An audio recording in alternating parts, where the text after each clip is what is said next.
Hello बच्चों, स्वागत है आपका लच टू एम्स में। मैं विमला शुक्ला। आज आप सभी को मैं लंका दहन कवितावली के तीसरे और चौथे पद को पढ़ाऊंगी। तो समय को नष्ट न करते हुए सीधे विषय वस्तु पर आते हैं कि लपट कराल ज्वाल जाल माहू दौल से अधूम या कुलाने पहचाने कौन काहिरे पानी को ललात बिले लात जरे गात जात परे पाई माल जात भ्रात तू निभाई रे प्रिया तू पराही नाथ नाथ तू पराही बाप बाप तू पराही पूत पूत तू पराही रे तुलसी बिलोक लोक व्याकुल बिहाल कह ले ही 10 शीश अब 20 चख चाही रे। सबसे पहले आते हैं बच्चों शब्दार्थ पर। लिखा गया है कराल। कराल का मतलब होता है बच्चों भयंकर। फिर है ज्वाल जाल माल, ज्वालाओं का भयंकर समूह। दसों दिशाओं में, धूम माने धुआं। ललाट, ललाट माने ललायित होना, ललचाना। फिर है बिललात, बिलबिलाते यानी व्याकुल होते हुए। पाईमाल, पाईमाल मतलब होता है नष्ट होना। भ्रात माने भाई, निभाई माने बचाओ, प्राह माने भाग जाओ। यू कैन गो, भाग जाओ। हमें लगता है कि अब 10 शीश को धारण करने वाला। बिहाल माने बेचैन। 10 शीश यानी राजा रावण। चख माने आंख, चाहिरे देखने। आते हैं प्रसंग पर। तो प्रस्तुत पंक्तियों में महाकवि तुलसीदास जी ने लंका दहन के कारण मची त्राही त्राही का अत्यंत मार्मिक चित्रण किया है। आते हैं व्याख्या पर कि लपट कराल ज्वाल जाल माल दहुरी से धूम या कुलाने पहचाने कौन काहिरे। कवि गोस्वामी तुलसीदास जी कहते हैं कि लपट कराल ज्वाल जाल माल दहुदिस, लंका की 10 दिशाओं में भयंकर आग की लपटें दहकने लगी हैं। धूम यकुलाने पहचाने कौन काहिरे। तो चारों ओर छाए धुएं से सब लोग, अकुलाने माने बेचैन है, व्याकुल हो गए हैं। चारों ओर छाए धुएं से सभी लोग व्याकुल हो गए हैं। उस धुएं के कारण कौन का पहचाने कौन काहिरे, उस धुएं के कारण कौन किसे पहचाने। कहने का आशा है कि किसी की कोई पहचान नहीं पड़ रही, अर्थात कोई किसी को नहीं पहचान रहा है।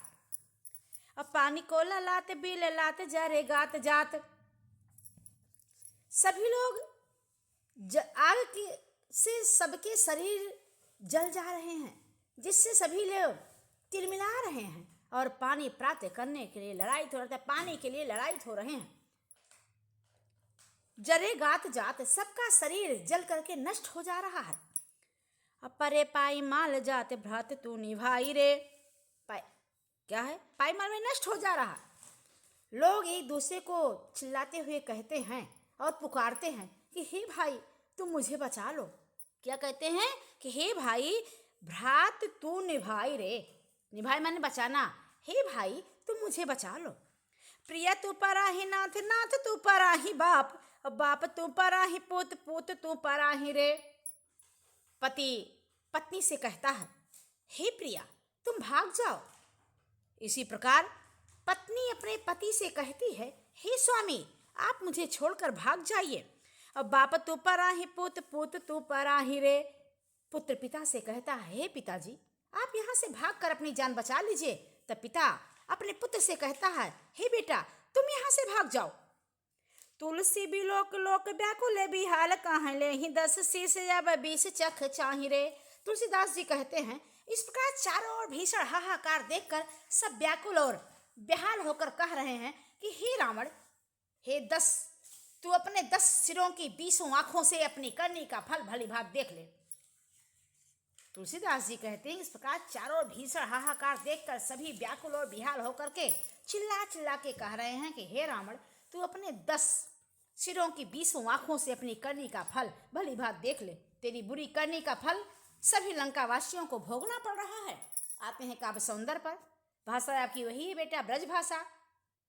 छंद आपका घनाक्षरी है, शैली आपकी मुक्तक है, रस आपका भयानक है और गुण आपका ओज है। अलंकार आपका अनुप्रास, बीपसा, क्योंकि सभी लोग जल के सबकी शरीर नष्ट हो जा रही, बीपसा।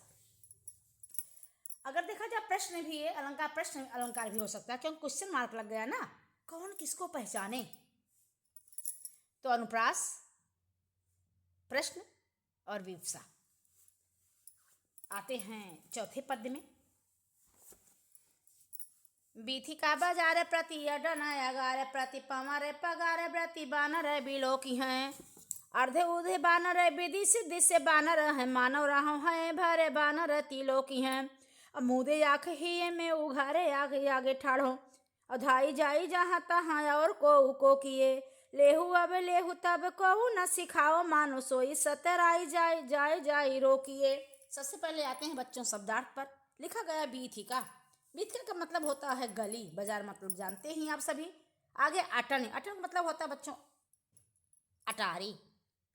फिर लिखा गया है पमारी, पमारी का मतलब दरवाजा।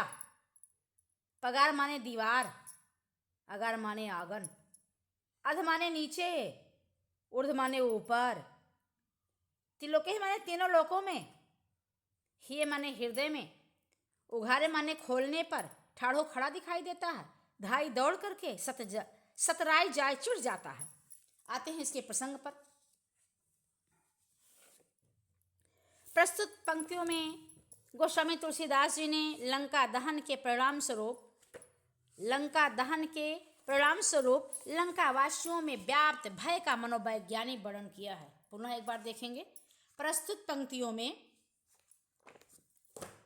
लंका दहन के परिणाम स्वरूप लंका वासियों में व्याप्त भय का मनोवैज्ञानिक वर्णन कवि तुलसीदास जी ने किया है। तो देखते हैं क्या किया है, देखते हैं बच्चों क्या किया है।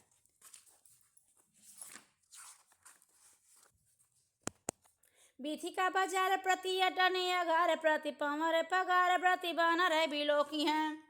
भय से व्याप्त लंका वासियों को गलियों में, बाजार में, अटालिका पर, किले में, दरवाजे और दीवार में बंदर ही बंदर दिखाई दे रहते हैं। लंका वासियों में इतना भय व्याप्त हो गया है, इतना भय व्याप्त हो गया है कि वो जब जिधर दृष्टि को डालते हैं उधर केवल उनको बंदर ही बंदर नजर आता है।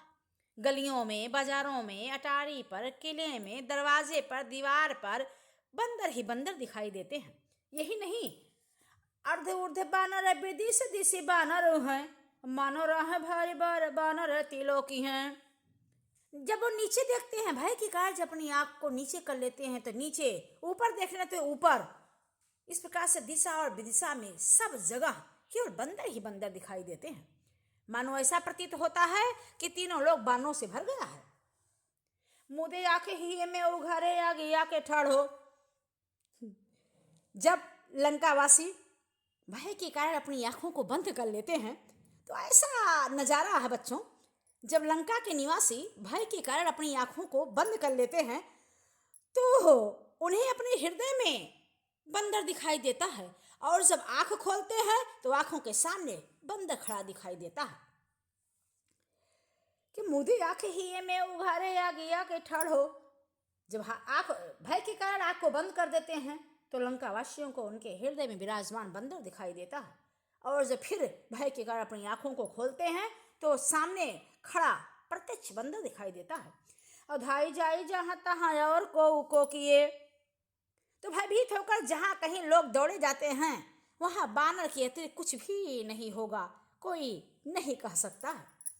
लेहू अब लेहू तब को न सिखाओ, मानो सोई सतराई जाय जाय जाय रोकिए। लो अब अपने किए का मजा लो। जब समझाते थे कि ना इसे मत छेड़ो तो किसी ने कहा नहीं माना, बल्कि जिसे छेड़ने से रोकते थे वही चिढ़ जाता था। इस समय यह जो विपत्ति आई है उसी कहना न मानने का दुष्परिणाम है। आते हैं काव्य सौंदर्य पर। भाषा आपकी ब्रज है, छंद आपका घनाक्षरी है, शैली आपकी मुक्तक है, और रस आपका भयानक है, गुण आपका ओज है, अलंकार, अनुप्रास, उत्प्रेक्षा, अतिशयोक्त। भैया बहनों, मैं आपकी सुविधा के लिए आपको व्याख्या भी आपको चैनल पर दिखाई देगा। जहाँ आपको कोई समस्या होगी तो आप अपनी सुविधा अनुसार चैनल से आप व्याख्या देख सकते हैं। आज यहीं तक। आप सभी को धन्यवाद। Bye bye.